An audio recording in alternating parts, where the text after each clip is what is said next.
All right, y'all. We got three scary, true, deep woods horror stories by the one and only Mr. Nightmare. So, without further ado, if y'all are new to the channel, subscribe right now. Let's get it.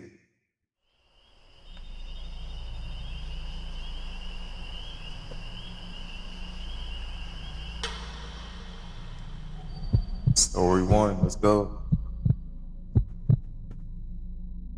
A few years ago, I moved to a small rural community. I grew up in a fairly large city and was never one for that kind of life. It was loud and chaotic all the time. As soon as I was old enough and could afford it on my own, I moved away. The town I moved to is very small. The surrounding forests and mountains are beautiful, no matter what season of the year it is. It almost blows my mind that this little town isn't more of a tourist trap in the summer and fall. The quiet little town doesn't have much. A few restaurants, a couple bars, a gas station which also does repairs, one supermarket, a small police station, and that's basically it.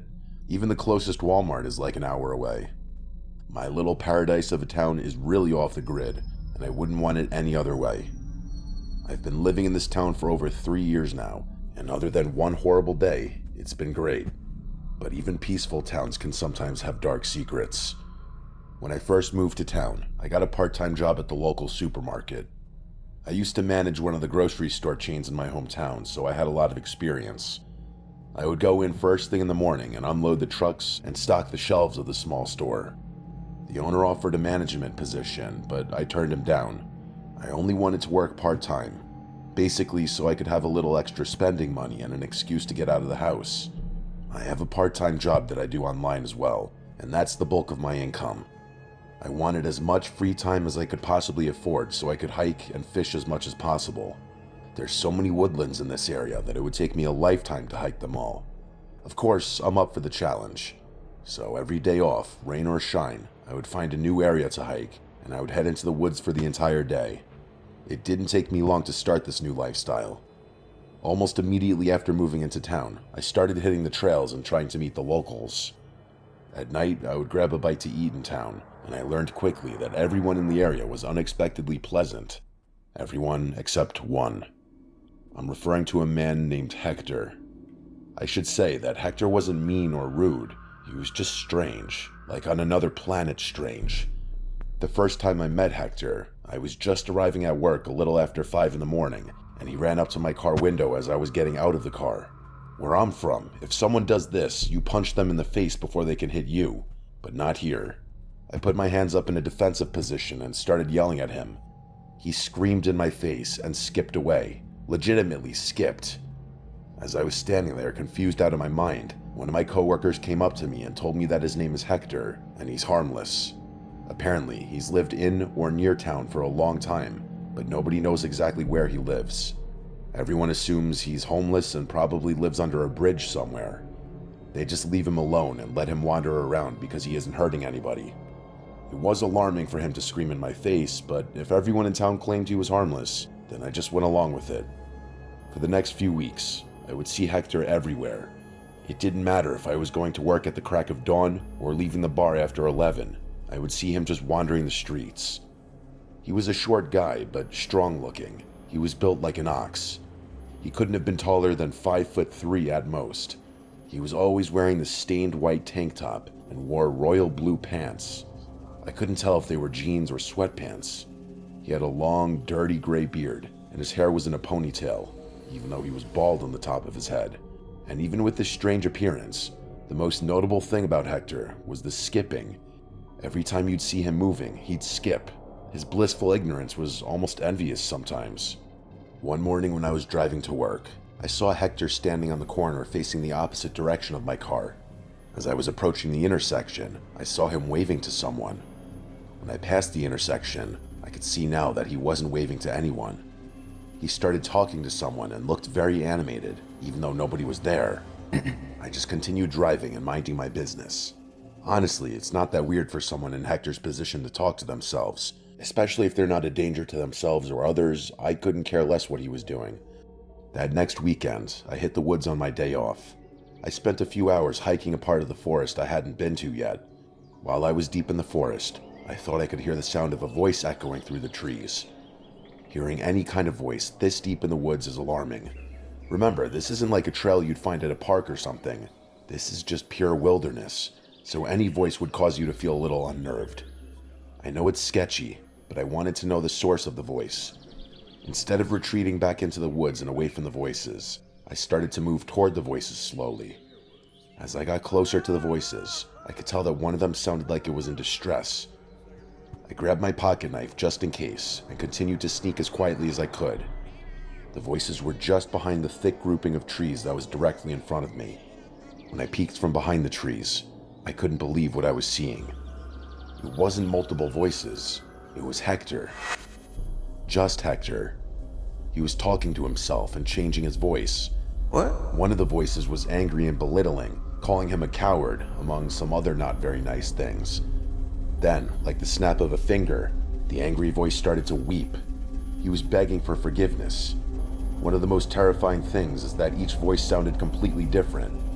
I decided to stay hidden behind the tree. I wasn't about to engage with him. While I was hiding behind the tree, the angry voice came back, and without even looking, he screamed, "He's hiding behind the tree. This time you can't let him get away." I watched Hector get up and looked directly at me through the trees.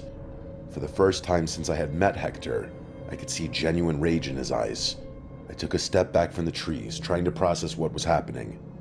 I didn't have long because right at that moment, Hector charged at me, screaming. He wasn't skipping anymore, he was sprinting, and he was much faster than I thought he would be.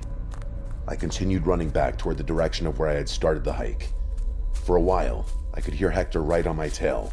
He kept screaming that I was not going to get out of the forest alive. He would laugh and then scream. Every few minutes, it sounded like he was right behind me, about to grab me, but he never did. Eventually, I didn't hear anything.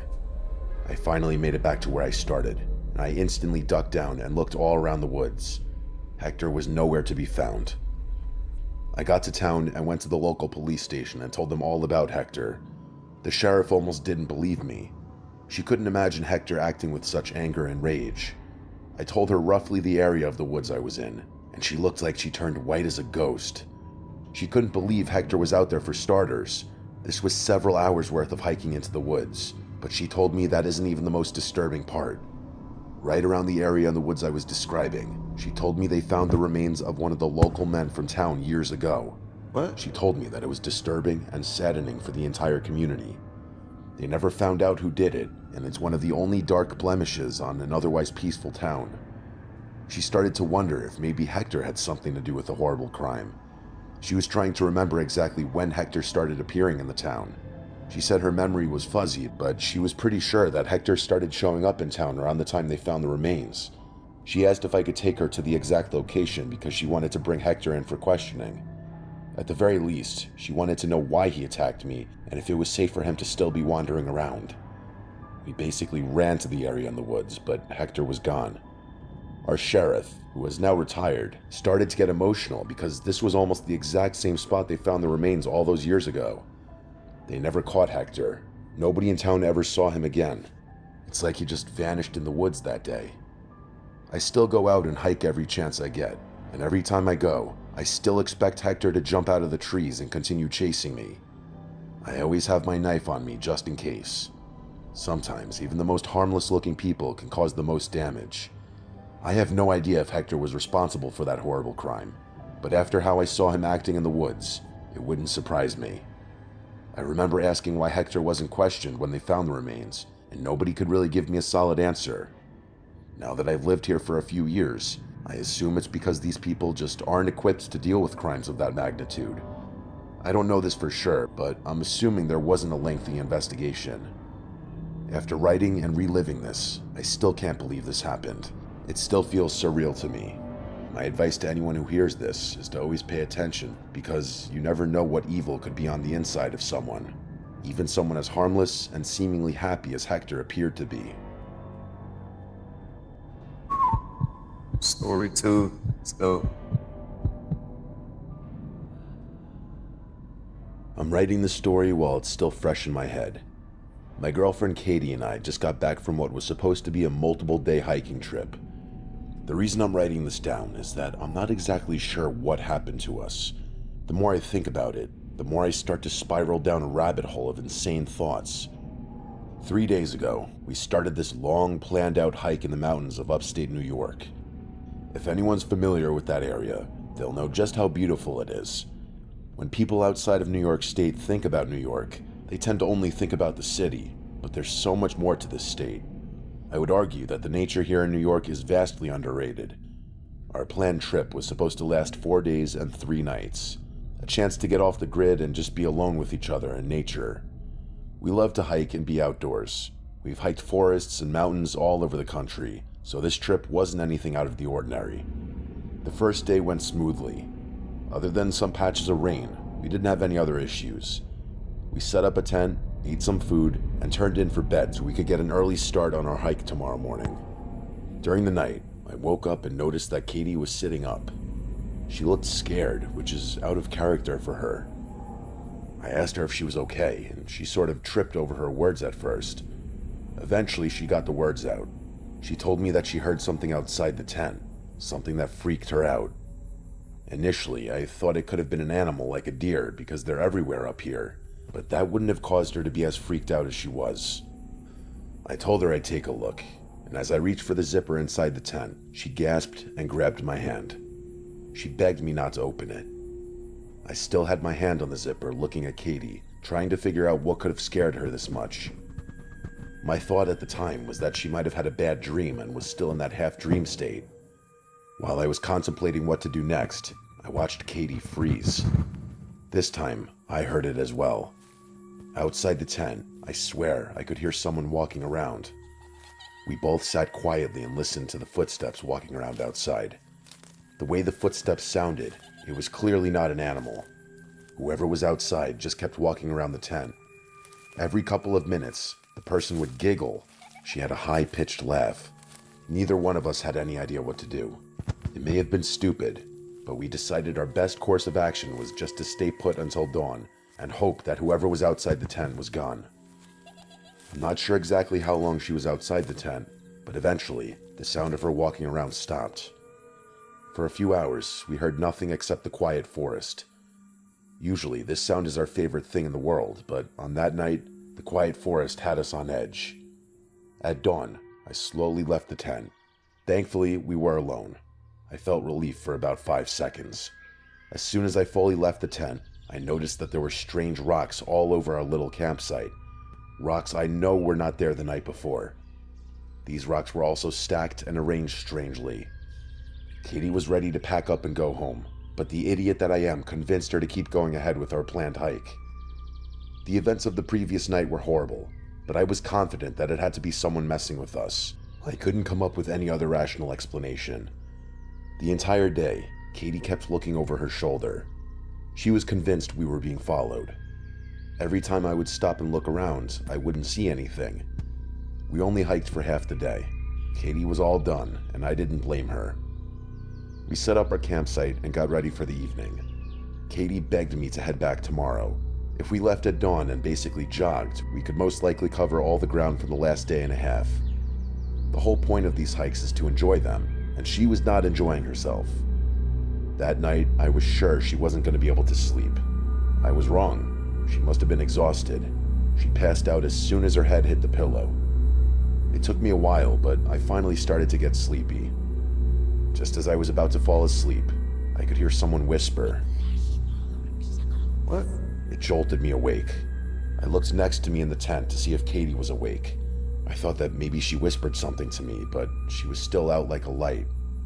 Then I heard the whisper again. It was a soft female voice, and she said, "Come outside, Artie." Oh, nah. Nope. Mm-mm. Time to Couldn't go. believe I Time to go.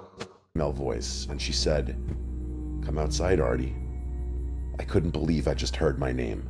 Then a different woman's voice said, "Yeah, Artie, please come outside, we're waiting." I didn't react. Is multiple of them? Oh, no. I didn't do anything except sit completely still. Katie was still asleep, and I didn't know if I should wake her up and cause a panic, or just ignore this like the previous night. They didn't whisper anymore, but I could hear them running around the tent. It wasn't like the previous night when they were walking. They were for sure running now. To make things worse, while they were running, they started to laugh uncontrollably. These high-pitched laughs were the worst thing I've ever heard. It was like they were cackling. During the laughing, one of the voices got much deeper and louder, and she shouted, "Come outside now." With the loud voices and all the activity outside the tent, Katie was now awake. She instantly panicked and wanted to know what was going on. I can't imagine how disoriented she must have been, waking up to screaming and laughing outside the tent. I didn't even have a few seconds to explain to her what was going on, because these women outside started messing with the tent, almost like they kept leaning into the sides of it. Then they would try pulling the tent, and somehow they'd actually move us a little bit. During all this chaos, the women outside continued to laugh. I have to admit, I had no idea what to do. This was way beyond anything I'd ever dealt with. I was scared, and I could tell Katie was horrified. Then, in an instant, we heard several footsteps running away. I could hear the footsteps running further into the woods. It was quiet again. For 30 minutes, Katie and I just stared at each other. We didn't say one word. Neither one of us had any idea what just happened, or how to deal with it. After the 30 minutes had passed with no other sounds, I decided I was going to unzip the tent a little bit and just see if we were alone. I slowly unzipped the tent while Katie squeezed the life out of my arm. Standing about 20 feet from the tent was an image that will be burned into my head for my entire life. What? It was a young woman who looked like she was in her 20s. She was staring right at me, smiling, almost like she was waiting for me to unzip the tent. She had a white dress on, which is crazy because we were in the woods in the middle of the night. She waved at me. And this is why you don't go in the woods, bro. Camping in the woods, going in the woods. This is why you don't go in the woods, bro. You'll never know what's gonna happen when you're in the woods, bro. Not me. I zipped the tent up and sat there speechless. Katie looked over my shoulder when I had the tent unzipped, and she saw the woman as well. Her reaction was the same as mine. For the rest of the night, we sat and held each other. At any moment, we expected that woman to charge the tent. However, nothing happened. At dawn, I slowly unzipped the tent again. She wasn't there anymore. Just like the previous morning, there were rocks scattered all across the camp in strange formations. There were also sticks tied together that made weird symbols. Symbols I didn't recognize, and neither did Kate. Trust me, I know how this sounds, and I can't believe it either. It sounds like something out of a nightmare. We packed up our stuff, made sure to leave all the rocks and sticks there, and we darted out of those woods. We nearly sprinted instead of jogging. It took less than a day for us to make it back to our car. We drove back to our apartment practically in silence. I told her that as soon as I get home, I'm writing the story and sharing it. As much as we love the woods, I'm in no hurry to go back, especially not those woods. I guess the logical answer still is that someone was just messing with us. I don't know why anyone would go through that much effort for a joke. It seems insane. Any other conclusion I come to makes me question everything I know. This felt sinister. I mean, how the hell did she know my name? I hope we can move past this. It makes me think maybe monsters really do exist. Story 3.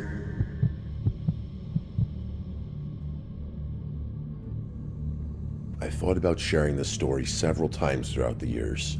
I've been sitting on it for a while. I don't talk about it a lot.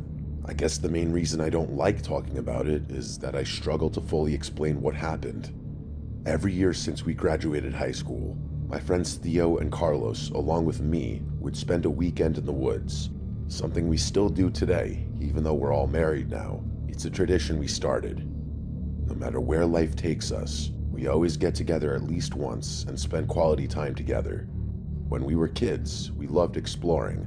We'd trek the woods in town where we grew up. One thing we were obsessed with was caves. We found a cave while we were walking through the woods when we were 16. As we got older, we would go further out into the woods searching for caves.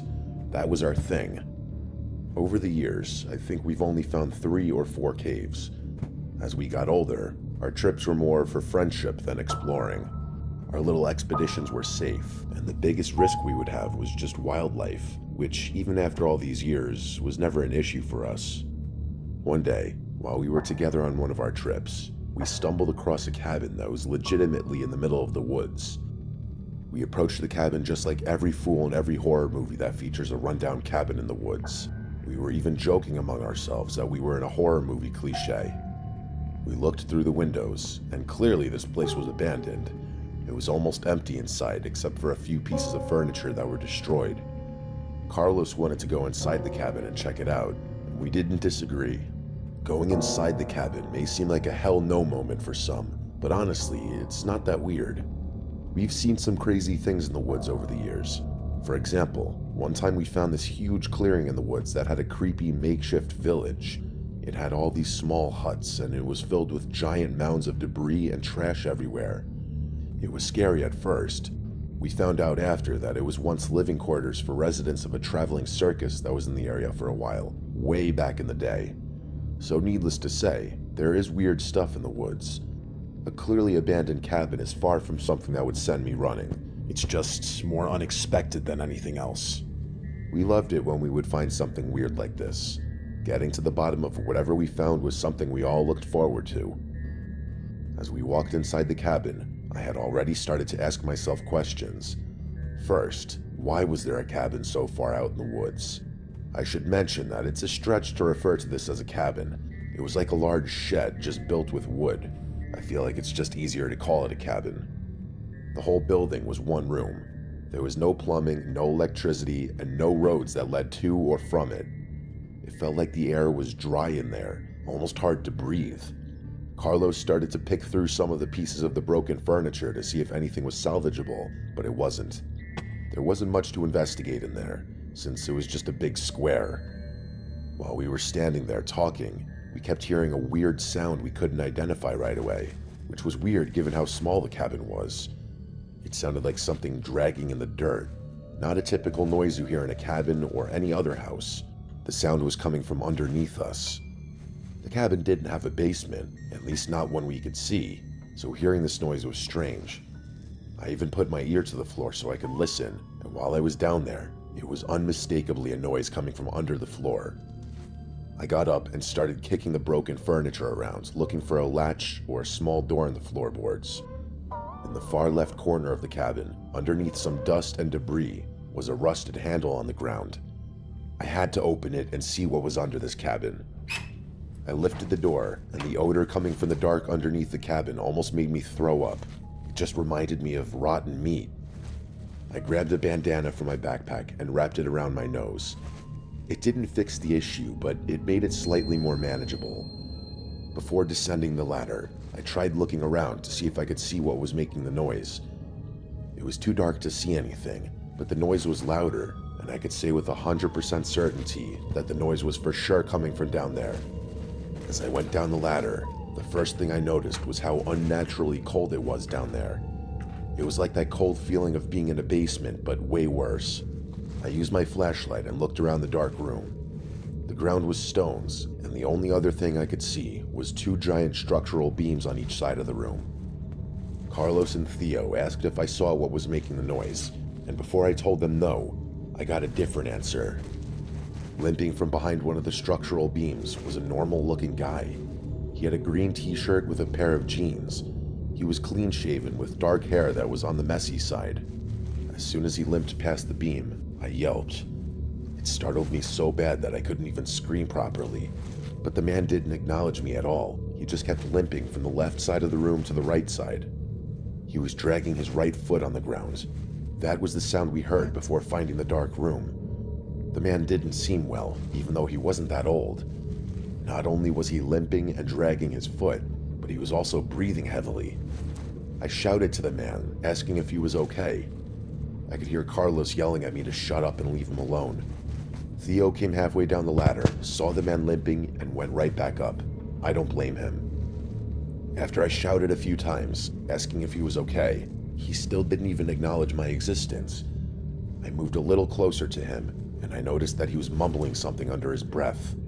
Whatever he was saying, it was clearly not English, although I'm not a linguistics expert. I was a few feet away from the man, and he stopped limping and stood completely still. He turned just his head to look at me. Then he turned the rest of his body. After that, he didn't move.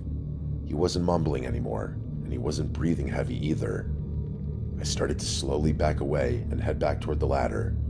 The entire time, he didn't move a muscle.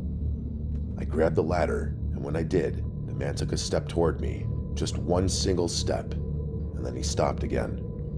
Everything about this was terrible. I climbed up the ladder as fast as I could. I told Carlos and Theo we needed to leave. Whoever was down there was not well, and I was pretty sure he could have been dangerous.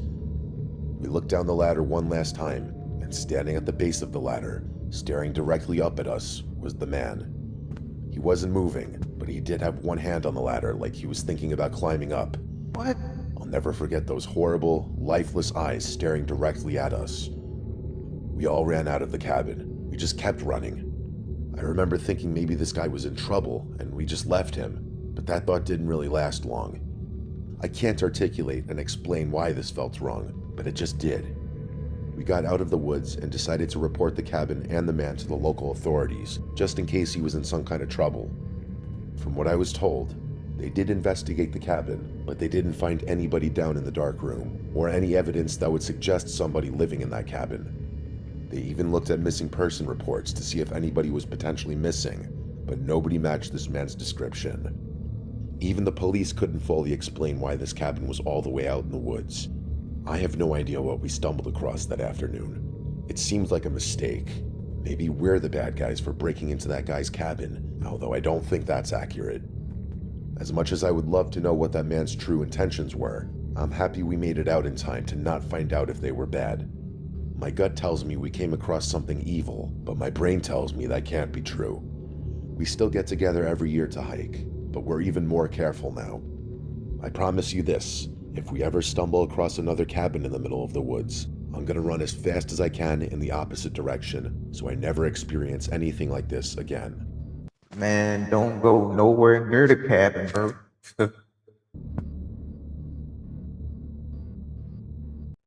Hey man, listen, this is the end of the video. Hope y'all enjoyed it. Let me know in the comments down below what y'all think I should react to next. If y'all are new to the channel, subscribe right now. I love y'all. Stay blessed. We out of here. See y'all in the next one.